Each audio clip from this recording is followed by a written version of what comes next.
بسم اللہ الرحمن الرحیم نحمده ونصلي ونسلم على رسوله الكريم اما بعد قال النبي صلى الله عليه وسلم من سأل الله الشهادة بصدق قلبه بلغه الله منازل الشهداء وإن مات على فراشه أو كما قال عليه الصلاة والسلام۔ حضور نبی کریم صلی اللہ علیہ وسلم نے ارشاد فرمایا کہ جو بندہ صدقے دل سے اللہ سے شہادت کا سوال کرتا ہے تو اللہ تعالیٰ اسے شہداء کے درجوں تک پہنچا دیتے ہیں، چاہے وہ بستر پر ہی فوت ہو جائے۔ اس حدیث مبارکہ میں ایک تو شہادت کے رتبے کی اہمیت بتلائی گئی، دیگر احادیث میں اور قرآن پاک میں شہادت یا شہید کا مقام بہت بلند بیان فرمایا گیا۔ وہ لوگ جن پر اللہ کا انعام ہے اس میں فرمایا کہ اولئک الذین انعم اللہ علیہم من النبیین والصدیقین والشہداء والصالحین۔ نبیوں کے بعد درجہ ہے صدیقین کا، اور اللہ کے ہاں ان کے بعد درجہ ہے شہید کا۔ شہید وہ آدمی ہے کہ جو اپنی سب سے زیادہ قیمتی چیز جو انسان کو ہوتی ہے وہ اس کی جان ہوتی ہے، وہ اپنی اس قیمتی چیز کو ہتھیلی پر رکھ کر اپنے مالک و خالق کے سامنے پیش کر دیتا ہے۔ وہ کہتا ہے کہ یہ جان تو اسی کی دی ہوئی تھی، حق تو یہ تھا کہ حق ادا نہ ہوا، کہ اگر مالک میری جان کے مالک اور خالق جان مانگتے ہیں تو اور کیا چاہیے، انہی کی نعمت ہے، انہوں نے ہمارے پاس دی ہوئی ہے، اگر وہ لے کر خوش ہو جائیں تو اور کیا چاہیے۔ پھر فرمایا کہ شہید کے زمین پر خون کے گرنے سے پہلے اللہ تعالیٰ اس کے گناہوں کو معاف فرما دیتے ہیں۔ اس لیے یہ بہت بڑا درجہ ہے۔ سرکار دو عالم صلی اللہ علیہ وسلم نے خود شہادت کی تمنا فرمائی ہے، اس لیے ہر مسلمان کو یہ تمنا ہونی چاہیے اور اللہ سے اس کی دعا بھی مانگتے رہنا چاہیے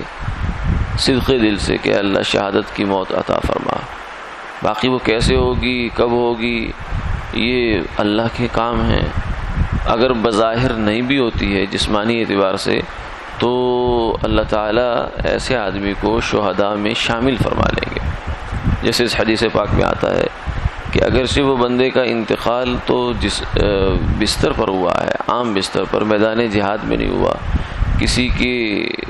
وار سے، دشمن کے وار سے جان نہیں گئی ہے،